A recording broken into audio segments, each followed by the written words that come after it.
You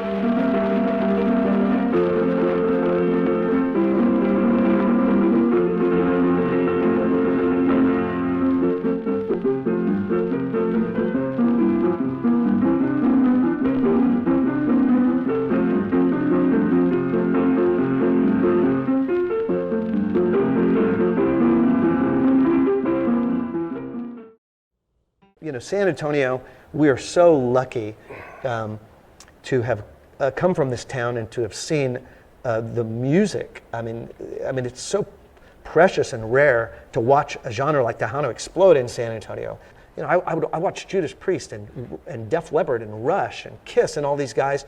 Some of them wouldn't have had the careers that they had if it wasn't for San Antonio. San Antonio was the hard rock heavy metal capital of the world in the 70s and 80s.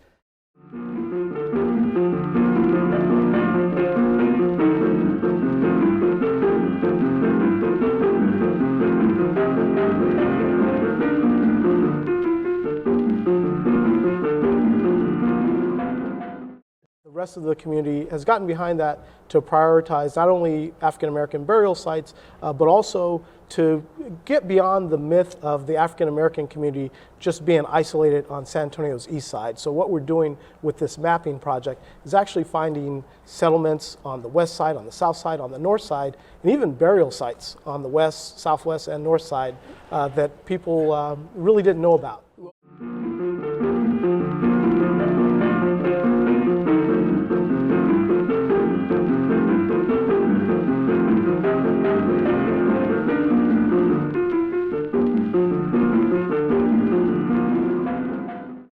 The important things about corrido is not the music per se, it's the story. It's the story that it tells. And this is my father's story from his military service and then the second part in World War II. El Corrido del Servicio Militar, Part 1, Camp Bowie, 1941. El día 30 de enero y me quisiera acordar. Salimos de San Antonio al registro general.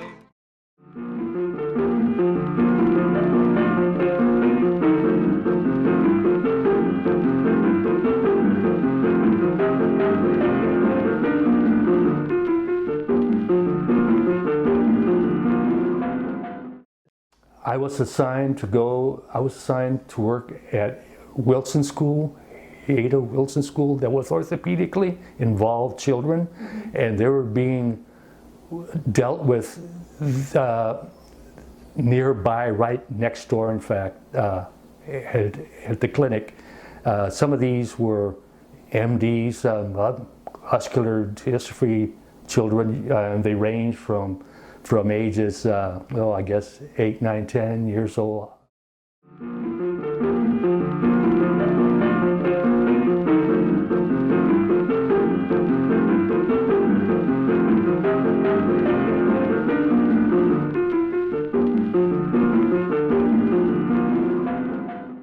But slowly then, there was in this diocese, the bishops and the priests got more involved in justice issues and trying to serve the poor directly and trying to change things.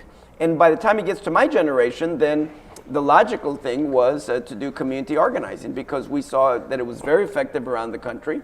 And we brought in people who knew how to do community organizing, and we worked through the churches, and it was very effective.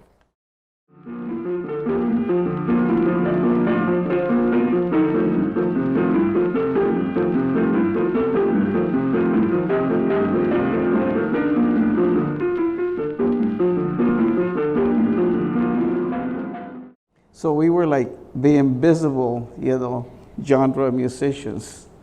So I started the Hispanic Concert Hotline. I convinced the San Antonio Express News to allow me to write about Tejano artists. And that's how it started. Because I was the first, the musicians that I interviewed I said, let me start with the old timers because they won't be around too long.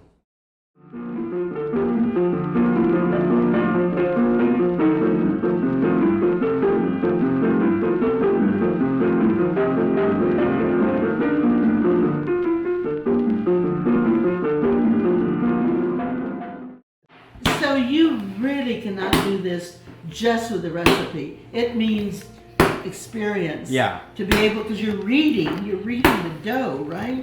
To see when it's just right. And that's why I don't like to use a stand mixer, because You don't like to use what? I don't like to use the stand mixer because you can't feel the dough, because the dough is really the thing that tells you when it's done.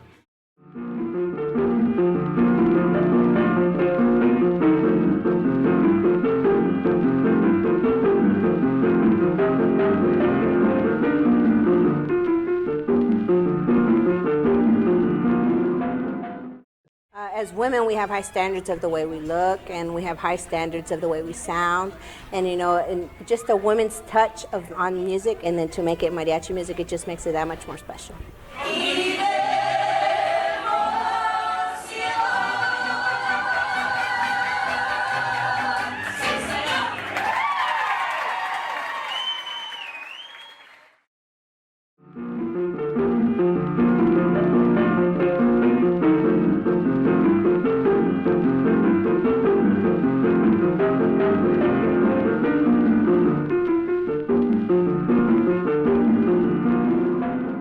Maybe we can define even what environmental racism for folks that maybe haven't heard the term. Well, but you're doing all this work, so you're getting an intersectional education. Just let me just say this: environmental racism, environmental justice is very simple.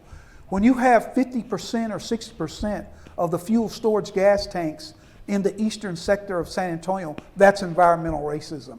When you have dirty dealy plant, CPS Energy, which is located in the southeast side of the city, and you have cancer clusters within these neighborhoods, because we did health surveys. We actually went door to door.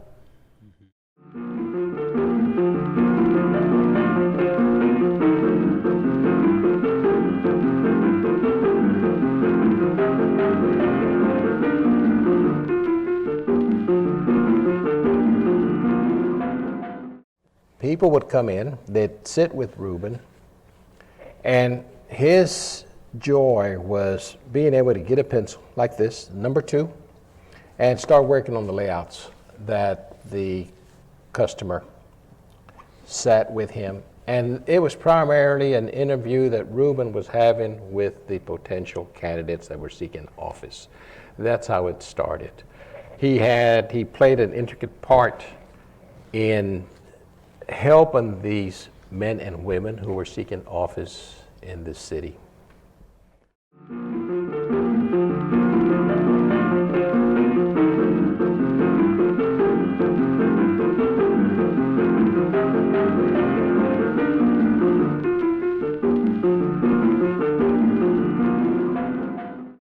How I got into the Royal Jesters was the sister of one of the singers, which was Henrietta Hernandez.